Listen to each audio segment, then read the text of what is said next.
Extremely sorry to disappoint. అంటే ఇప్పుడు ఏదో ఉనికిపోతున్నాను, మంచం కింద కూర్చొని ఏడుస్తున్నాను అని అందరూ what ever the media speculating, వాళ్ళందరికీ చిన్న డిసప్పాయింట్మెంట్గా ఉండొచ్చు వీడియో. ఇక్కడ పాయింట్ ఏంటంటే, I just want explain the whole concept.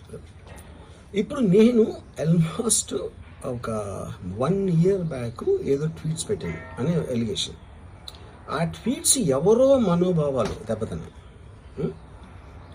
ఇక్కడ విచిత్రం ఏంటంటే 1 year బ్యాక్ పెట్టిన ట్వీట్స్ 4 డిఫరెంట్ ప్లేసెస్లో 4 డిఫరెంట్ జ్యూరిస్డిక్షన్స్లో 4కి ఒకే 3-4 రోజుల వ్యవధిలో వాళ్ళ మనోభావాలు దెబ్బతిన్నాయి.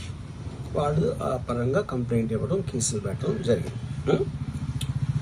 ఇక్కడ పాయింట్ 1, ఎవరి మీద అయితే నేను పెట్టానని వాళ్ళు చెప్తున్నారో వాళ్ళకి లేదు, ఎవరో థర్డ్ పార్టీ, అసలు సంబంధం లేనివాడు. సో ఆ కాంటెక్స్లో అసలు ఈ కేసు ఎలాగా, ఈ సెక్షన్స్ ఎలా వర్తిస్తాయి అనేది అప్పుడు ఆబ్వియస్గా నాకు వచ్చే అనుమానం కానీ, నాకు కానీ నా మనుషులు కానీ, ఇది ఒక పర్సిక్యూషన్ చేయటానికి ఒక పద్ధతి ప్రకారం ఉన్న ఎలోబుల్ లాస్ని వాడుతున్నారా, లేకపోతే ఇప్పుడు వరల్డ్ ఓవర్ ఒక ఫినామినా ఏం జరుగుతుందంటే పొలిటికల్ పార్టీస్ వాళ్ళు they are weaponising the systems of the police. అది అమెరికాలో జరుగుతుంది, యూరోప్లో జరుగుతుంది, ఇక్కడ కూడా జరుగుతుంది. యూనో, అప్పుడు నేను ఏ ఒక్క వ్యక్తిని, ఒక పోలీస్ ఆఫీసర్ని కానీ, ఒక పొలిటికల్ పర్సన్ కానీ నేను బ్లేమ్ చేయట్లా. I think it happens in certain ఒక ఏమంటారు దాన్ని, ఒక వే.